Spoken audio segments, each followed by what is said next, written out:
अपन देखते हैं transportation in human, है ना। अब भाई यार अपन ने 3 चीजें देख चुके हैं अभी तक। न्यूट्रिशन देखा, फिर डाइजेशन देखा, फिर उसके बाद रिस्पायरेशन देखा। तो अपन को कहीं ना कहीं एनर्जी मिल गई थी। अब अपन को एनर्जी ब्लड में है। अब जो ट्रांसपोर्ट कैसे होगा उसका, है ना, माइटोकॉन्ड्रिया के अंदर है। अब यार उन माइटोकॉन्ड्रिया से एक जगह से हर एक ऑर्गन को रिक्वायरमेंट लगेगी ना उस चीज की। जैसे आपका हार्ट बीट करता है तो उसको भी एनर्जी रिक्वायरमेंट कर रही है। लंग्स वर्क करते हैं, उनको चाहिए। भाई आपकी 2 ब्यूटीफुल किडनीज, है ना, वो भी फिल्ट्रेशन का काम करती है बेचारी, तो उनको भी एनर्जी चाहिए, है ना। और क्या हो सकता है, बहुत सारी मसल्स हो सकती है। आपका भाई ब्रेन, है ना, पूरे टाइम कुछ ना कुछ शैतानी करता रहता है ना, तो उसके लिए भी एनर्जी की रिक्वायरमेंट लगती है। तो अब देखते कि यार जो एनर्जी थी उसके अंदर ट्रांसपोर्ट कैसे होगा और कौन करेगा, है ना। कौन करेगा, तो ये देखो, आप बोलोगे सर ये क्या है, व्हाट इज दिस, है ना। दिस इज योर हार्ट, है ना, ये हमारा हार्ट है, हृदय है। आप बोलोगे सर हमने तो कुछ ऐसा देखा था, ऐसा वाला, है ना। ऐसा नहीं होता है ना, ऐसा होता है। पागलों जैसे मत समझना, ऐसा कोई भी नहीं बनाएगा। जैसा बनाया है यहाँ पे वैसा ही बनाना है। ऐसा आपका हार्ट होता है। हार्ट के 4 चेम्बर होते हैं, है ना। अब ये मैं इसके लिए बता रहा हूं कि भाई यही वो ऑर्गन है जो ट्रांसपोर्टेशन का काम करता है। ट्रांसपोर्टेशन में क्या हो जाएगा, तो फूड हो जाएगा, न्यूट्रिएंट्स हो जाएंगे, भाई आपके हार्मोन्स हो जाएंगे। कंट्रोल एंड कोऑर्डिनेशन पढ़ा दिया है, उसमें देखना कि जो हार्मोन्स होते हैं वो डक्ट के थ्रू ट्रांसपोर्ट होते हैं, है ना। ट्रांसपोर्ट होना मतलब, जिसे देखो मैंने 2 चीजें बोली थी, एक होता है एंडोक्राइन ग्लैंड और एक होता है एक्सोक्राइन ग्लैंड। अब एक्सोक्राइन ग्लैंड की तो अपनी डक्ट्स होती है, बट एंडोक्राइन ग्लैंड के पास कोई ऐसा सिस्टम नहीं होता है। वो क्या करती है, अपना जो भी सिक्रीशन होता है वो किसके अंदर छोड़ देती है, तो ब्लड वेसल्स के अंदर, है ना। फिर वो उसके अंदर क्या करता है, मूवमेंट्स होते होते जिस जगह अपन को हार्मोन्स की रिक्वायर लगती है वहां पे जाके पहुंच जाता है और अपना वर्क परफॉर्म करता है। ऐसे ही यहाँ पे अपन देखते हैं हार्ट 4 चेम्बर्ड, कौन कौन से, right atrium, left atrium, right ventricle, left ventricle. 2 ही चीजें, देखा जाए तो नाम 2 है, एक एट्रियम है और दूसरा वाला क्या है, वेंट्रिकल है। ऊपर क्या होते हैं, एट्रियम, नीचे क्या होते हैं, वेंट्रिकल्स। बड़े कौन से होते हैं, तो वेंट्रिकल, छोटे कौन होते हैं, एट्रियम, है ना। अब यार इनकी साइड आप बोलोगे सर हमारे हार्ट के अंदर कैसे बोले हम कि ये राइट है या लेफ्ट है, तो भाई ऐसे खड़ा हो गया हूं मैं, ये मेरा राइट, तो ये वाला मेरा राइट एट्रियम, इधर वाला मेरा लेफ्ट एट्रियम। सिंपल है ना। जो चीज दे रखी है उसी पे, उसके जस्ट सामने वाले से अपन को एक्सप्लेन कर लेना है उस चीज को कि भाई ये ऐसे ऐसे है ना। तो साइड डिटर्मिनेशन में क्या नहीं होगी, प्रॉब्लम, है ना। अब देखते हैं कि यार पहले तो इसके अंदर कुछ जनरल टर्म्स दे रखी है, वो देखते हैं, उसके बाद चैप्टर आगे बढ़ाते हैं। पहली बात है वेन, है ना। तो वेन क्या करती है, अब वेन कैसी होती है, पहले ये देखो, आपके हैंड्स को ऐसे थंब करके देखना, थोड़े टाइम बाद ऐसे मस्त ब्लूइश कलर की दिखने लग जाएगी, है ना, ग्रीनिश ब्लू, है ना। तो वो जो है ना, वो ही क्या है, आपकी वेन है ना। अब यार वेन क्या काम है, तो ट्रांसपोर्ट का। भाई किसका ट्रांसपोर्ट, तो ब्लड का। अब यार ब्लड के अंदर भी 2 चीजें, है ना। ब्लड के अंदर कितनी चीजें, 2 चीजें। कैसे कैसे, एक ब्लड होता है डीऑक्सीजनेटेड और दूसरा वाला होता है ऑक्सीजनेटेड। आप बोलोगे सर ये क्या होता है ना। तो ये ऐसा होता है कि ऐसा ब्लड जिसके अंदर ऑक्सीजन क्या हो, डिसॉल्व्ड हो, मिक्स्ड हो, वैसे ब्लड को क्या बोला जाता है, तो ऑक्सीजनेटेड ब्लड। कैसा, ऑक्सीजनेटेड ब्लड। किसको बोलते हैं ऐसा, जिसके अंदर क्या हो, ऑक्सीजन। ऐसा ब्लड जिसके अंदर ऑक्सीजन ना हो, ऐसे को क्या बोलोगे, डीऑक्सीजनेटेड ब्लड। दोनों टर्म्स क्लियर हो गई। अब यार भाई ये बात आती है कि 2 चीजें हैं, एक वेन है और एक आर्टरी है। तो वेन का क्या काम है, तो वेन जो रहती है ना, वो इस डीऑक्सीजनेटेड ब्लड को एक पार्ट से दूसरे पार्ट्स पर ले जाने का काम करती है ना। अपने ऑर्गन्स में एक जगह से दूसरी जगह ले जाने का काम कौन करता है? तो वेन करती है। नेक्स्ट वन क्या है? आपकी आर्टरी। अब भाई अगर डीऑक्सीजनेटेड को कौन ले जा रहा है? वेन ले जा रही है। तो ऑक्सीजनेटेड को कौन ले जाएगा? आर्टरी। आ गया समझ में? अरे अगर ऑक्सीजनेटेड को डीऑक्सीजनेटेड को अगर वेन ले जा रही है तो ऑक्सीजनेटेड ब्लड को कौन ट्रांसपोर्ट करेगा? तो आपकी आर्टरीज करेगी। बट यहां पे आके थोड़ा सा चेंज आ जाता है। तो कैसा चेंज? ये वाला चेंज है ना, पल्मोनरी वेन और पल्मोनरी आर्टरी। आप बोलोगे सर आर्टरी और वेन तो समझ में आता है, तो अब ये पल्मोनरी क्या है? पल्मोनरी वेन और पल्मोनरी आर्टरी जो रहती है ना, आर्टरीज और वेन का अपोजिट काम करती है। अपोजिट काम कैसा? अगर ऑक्सीजनेटेड ब्लड को आर्टरी करती है तो पल्मोनरी आर्टरी कैसा ब्लड करेगी? Deoxygenated blood. ऐसा ब्लड जिसके अंदर ऑक्सीजन कम हो, पूरा ही नहीं हो, बहुत कम अमाउंट में। वेन क्या करती है? Oxygen, deoxygenated blood. But pulmonary vein कैसा करेगी? वेन का अपोजिट। अगर वेन डीऑक्सीजनेटेड करती है तो ये कैसा करेगी? Oxygenated blood. आ गया समझ में? चारों टर्म्स क्लियर है? एक बार और देखते हैं। वेन्स क्या करती है? डीऑक्सीजनेटेड ब्लड को एक जगह से दूसरी जगह। आर्टरीज क्या करती है? ऑक्सीजनेटेड ब्लड को ले जाती है। फिर उसके बाद पल्मोनरी वेन क्या करती है? वेन का उल्टा। तो क्या है? वेन अगर डीऑक्सीजनेटेड तो ये कैसा ले जाएगी? Oxygenated blood. फिर आता है पल्मोनरी आर्टरी। आर्टरीज कैसा ले जाती है? ऑक्सीजनेटेड। तो पल्मोनरी आर्टरी कैसा ले जाएगी? Deoxygenated blood. हो गया? ये टर्म्स क्लियर है? अब वापिस अपन आ जाते हैं हार्ट के ऊपर। तो हार्ट के ऊपर देखा जाएगा तो ये 4 चेंबर्स हो गए। अब बीच में जो ये वेंट्रिकल्स को डिवाइड करता है ना, इसको बोलते हैं सेप्टम। क्या बोलते हैं? सेप्टम। हाँ, सेप्टम यार ये इसके लिए हुआ क्योंकि एक प्रॉपर वे में ब्लड का ट्रांसपोर्ट हो सके, मिक्सिंग नहीं हो पाए। जैसे कि आपने डाइवर्सिटी पढ़ा होगा 9th में, तो उस टाइम देखा होगा कि हार्ट के चेंबर धीरे धीरे होते हैं। जैसे क्या थे? पहले पीसेस थे, उनके अंदर 2 चेंबर्ड हार्ट था। फिर एम्फीबियंस आए, उनके अंदर 3 चेंबर्ड हार्ट आया, 3 चेंबर ना। फिर रेप्टाइल्स आए तो भाई उनके अंदर, सभी के अंदर 3 था, बट एक अलग था। कौन सा वाला? क्रोकोडाइल। क्रोकोडाइल में कितने आ गए? 4। फिर आया एव्स, है ना। एव्स के अंदर कितने थे? 4। फिर आए मेमल्स, मतलब हम, है ना, ह्यूमन। कितने थे? 4 चेंबर। तो 1 2 3 और ये 4। हो गया क्लियर? 4 चेंबर अलग अलग इसके लिए कि क्योंकि उनके भी काम अलग अलग है। अभी देखते हैं कि कैसे अलग अलग है ना। अपन स्टार्ट करते हैं, पहले ब्लड को लाते हैं, है ना, फिर ले जाएंगे, है ना। लाने का काम कैसा भाई? तो ये देखो, सुपीरियर वेना केवा और इंफीरियर वेना केवा। क्या होता है भाई सुपीरियर? अब वर्ड समझो, सुपीरियर और इंफीरियर का। सुपीरियर मतलब ऊपर, मतलब मेरे हार्ट से ऊपर वाला जो पोर्शन है ना, उसको मैं बोलूंगा सुपीरियर। और मेरे हार्ट से जो नीचे वाला पोर्शन है ना, मैं उसको क्या बोलूंगा? इंफीरियर। मतलब अगर मेरे हार्ट के ऊपर से जो ब्लड लेके आती है उसको क्या नाम दूंगा? Superior vena cava. और जो मेरे हार्ट के नीचे से ब्लड लेके आती है, नीचे वाले, नीचे से लेके नहीं, मतलब ऐसा बोलोगे आपके सर ये हार्ट के यहां से नीचे से, अरे भाई नीचे का मतलब हार्ट के नीचे क्या आ जाएगा? आपका एब्डोमेन आ जाएगा, आपके 2 लेग्स आ जाएंगे हमारे, मतलब, है ना। तो वो सारी चीजें नीचे से, और ऊपर से क्या आ जाएगा? आपका थोरेक्स वाला पोर्शन, लंग्स हो जाएंगे, आपके 2 हैंड, है ना। उसके बाद आपका पूरा हेड एंड नेक वाला रीजन, वहां से ब्लड कौन लेके आएगा? कौन लेके आएगा? Superior vena cava. अब यार ये कैसा ब्लड लेके आ रहे हैं वो देखते हैं। तो ये जो दोनों है ना, ये डीऑक्सीजनेटेड ब्लड लेके आते हैं।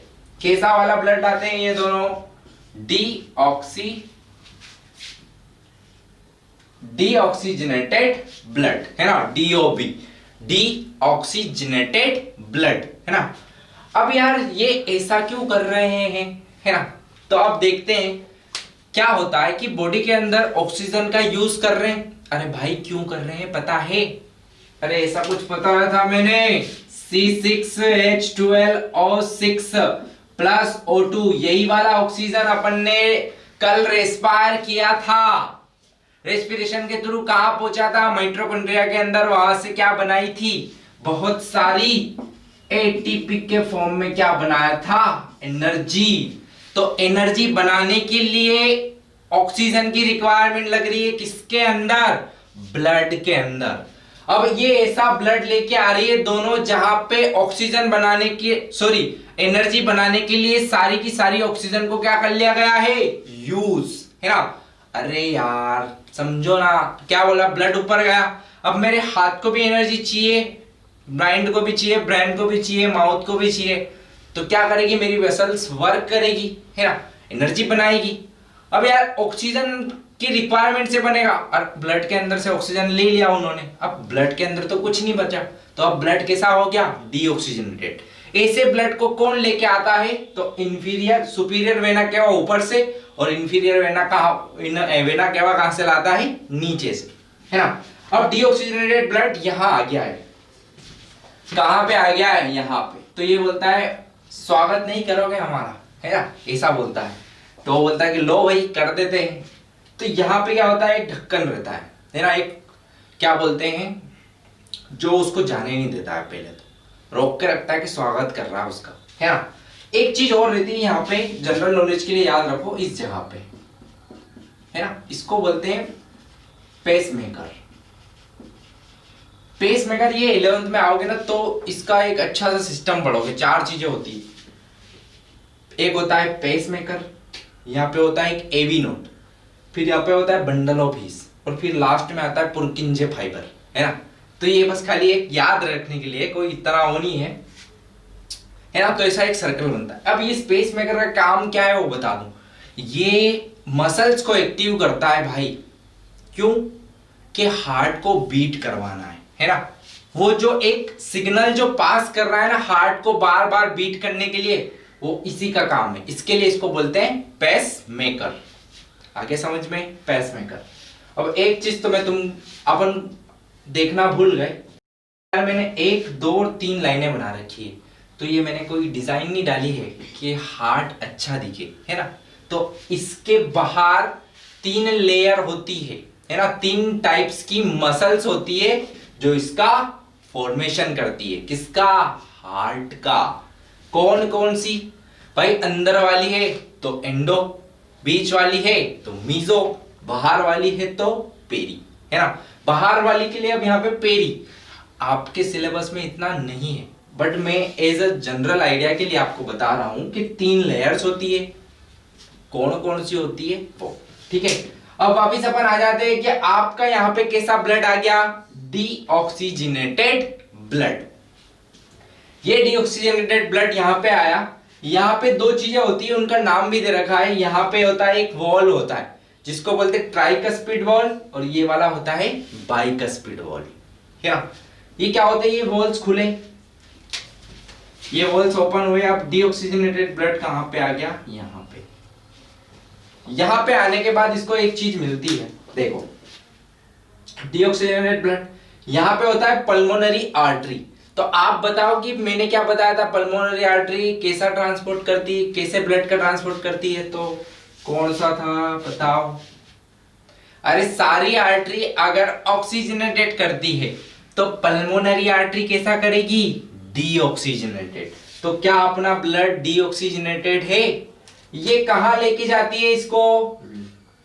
तो ऑक्सीजन अंदर डालने के लिए कहां ले जाएगी भाई? लंग्स के पास ही ले जाएगी ना। ऐसा थोड़ी ना कि पैरों के पास घुमा के लेके आ गई तो वहां से नीचे से कहीं ऑक्सीजन आ गया, ऐसा नहीं होगा। पल्मोनरी आर्टरी कहां लेके जाएगी? लंग्स के पास, ताकि लंग्स के अंदर जब आप इंस्पिरेशन करो और जो ऑक्सीजन अंदर गया है वो एल्यूलाई की सरफेस पे ये ब्लड वेसल कहीं ना कहीं अटैच्ड होगी और वहां से ब्लड के अंदर क्या आ जाएगा? ऑक्सीजन। आ गया समझ में? अब इसको ऐसे समझना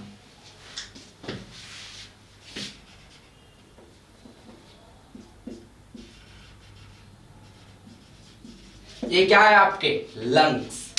अब लंग्स से पल्मोनरी वेन, अब सारी की सारी वेन कैसा लेके आती है, डीऑक्सीजनेटेड, बट पल्मोनरी वेन कैसा लेके आएगी, ऑक्सीजनेटेड ब्लड। अब देखो आपकी बॉडी के अंदर एंट्री हो गई है किसकी, ऑक्सीजनेटेड ब्लड, है ना। कहां से आया है ये, तो यहां से जो डीऑक्सीजनेटेड गया था वही ऑक्सीजनेटेड होके कौन लेके आ गया उसको, पल्मोनरी वेन। आया समझ में, अब क्लियर है कैसे हुआ। डीऑक्सीजनेटेड था, कहां गया, लंग्स के पास। क्यों गया भाई, आप इंस्पायर करोगे तो ऑक्सीजन मिलेगा, उस ऑक्सीजन, वो ऑक्सीजन जो था वो कहां, किसके अंदर जाएगा, ब्लड के अंदर। फिर ब्लड से, अब ब्लड जो था वो डीऑक्सीजनेटेड से कैसा हो गया, ऑक्सीजनेटेड। वही oxygenated blood pulmonary vein left atrium के अंदर लाके रखेगी। अब यहां लाई, अब यार इसका भी तो काम है, अपन को एनर्जी बनाना ही, उसको रखना तो है नहीं। अब क्या करेगा, आपका हार्ट जो रहता है ना कुछ ऐसा शेप्ड होता है ना, थंब पूरा, मतलब क्या बोलते हैं मुट्ठी पर, है ना, ऐसा स्ट्रक्चर। अब यहां से क्या होता है, ऐसा हुआ, ऐसा अंदर। अब ये डीऑक्सीजनेटेड ऑक्सीजनेटेड ब्लड कहां पहुंच गया, आपके लेफ्ट वेंट्रिकल के अंदर। लेफ्ट वेंट्रिकल के अंदर फिर पहुंचा है एरोटा के पास। एरोटा क्या करती है, इस प्योर ब्लड को कहां लेके जाती है, बॉडी के टिश्यू के पास। क्यों लेके जाती है, देखने के लिए, बताने के लिए थोड़ी लाई है कि देखो ऐसा होता है ना।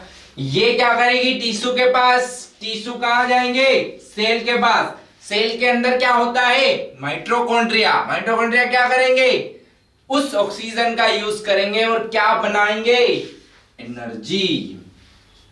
आ रहा है ना समझ में कि क्या बोल रहा हूं, ठीक है, इतना कॉपी कर लो। अब अपन देखते हैं डबल सर्कुलेशन। आप बोलोगे सर डबल सर्कुलेशन, डबल मतलब दो बार ना, तो दो बार कैसे, दो बार ऐसे, एक बार डीऑक्सीजनेटेड ब्लड को घुमाना और दूसरी बार ऑक्सीजनेटेड ब्लड को। देखो डीऑक्सीजनेटेड ऐसे एक circle, oxygenated blood next one, इसी को बोला जाता है। अब यार जो डीऑक्सीजनेटेड ब्लड है ना उसको डीऑक्सीजनेटेड क्यों बोल रहे हैं, क्योंकि उसके अंदर ऑक्सीजन कम है। अगर ऑक्सीजन कम है तो ज्यादा क्या है फिर, तो उसके अंदर ज्यादा है CO2, है ना। ऑक्सीजनेटेड ब्लड को ऑक्सीजनेटेड क्यों बोला, क्योंकि उसके अंदर ज्यादा क्या है, तो O2 ऑक्सीजन ना। अब देखो ये आपका हार्ट है, ये लंग्स है। हार्ट से कौन सी वाली लेके जाएगी, पल्मोनरी आर्टरी। कौन सा ब्लड, डीऑक्सीजनेटेड ब्लड। लंग्स के पास गई, लंग्स के पास उसको क्या मिली, एयर। एयर मतलब ऑक्सीजन। ये यहां से कुछ ऐसे होके O2 आ गई होगी जब आपने इंस्पिरेशन किया होगा, रेस्पिरेशन किया होगा उस टाइम आई। अब ये जो डीऑक्सीजनेटेड ब्लड था इसके अंदर क्या आ गई है, ऑक्सीजन। यही ऑक्सीजन को कौन लेके आएगी, पल्मोनरी वेन। पल्मोनरी वेन कहां लेके आई, हार्ट के पास। फिर हार्ट इसको एरोटा के थ्रू, ये वाली एरोटा के थ्रू कहां पे पहुंचाएगा, सेल्स के पास। सेल्स में भी कहां पे, माइटोकॉन्ड्रिया में। क्यों भाई, क्योंकि एनर्जी का फॉर्मेशन कौन करेगा, mitochondria. Energy currency of cell किसे बोलोगे, किससे बोलोगे, एटीपी को, है ना। फुल फॉर्म क्या है एटीपी का, एडिनोसिन, क्या आगे, ट्राई फॉस्फेट ना। अब ये था यहां पे। अब ये दो चीज आप बोलोगे सर दूसरा कहां है, तो ये सुपीरियर वेना केवा और इंफीरियर वेना केवा कैसा ब्लड लेके आएगी, डीऑक्सीजनेटेड। जो ब्लड मान लो ऐसे सही में ना, तो सारा मेरे को पढ़ा पढ़ा के, ये माइटोकॉन्ड्रिया है, यहां पे ऑक्सीजन का यूज कर लिया, ये कोई ब्लड वेसल हो, है ना। अब इसके अंदर से तो ये ऑक्सीजन गायब हो गई, तो वहां पे क्या आ जाएगी, CO2। और यही CO2 कहां तक लाएगा, हार्ट तक। कौन लाएगा, तो सुपीरियर वेना केवा और इंफीरियर वेना केवा। हो गया क्लियर। अब देखते हैं कि यार ये चीज क्या है। हार्ट से वेन्स और आर्टरी कहीं पे क्या होके मिक्स हो जाती है, मर्ज्ड हो जाती है। उसके बाद जो एक नेटवर्क बनता है ना, उसको बोला जाता है कैपिलरीज, है ना। इस कैपिलरीज का अपन कहां पे देखेंगे, तो अभी इसके बाद अपन एक्सक्रीटरी सिस्टम पढ़ेंगे ना। ह्यूमन जो वेस्ट होता है उसको एग्जिट आउट करना, है ना, उसका एक अलग सिस्टम बना है, उसके अंदर अपन किडनीज पढ़ेंगे। तो वहां पे कैपिलरीज नेटवर्क का क्या है कि ये न्यूट्रिशन को एब्जॉर्ब करवाने में बहुत हेल्प करता है। इसके लिए इसका फॉर्मेशन होता है जहां पे फिल्ट्रेशन का काम होता हो, है ना। तो फिल्ट्रेशन का काम कौन करता है, तो अपनी किडनीज करती है, ठीक है। वहां पे जो नेटवर्क बनता है उसको बोला जाता है कैपिलरीज, ठीक है, लिख लो।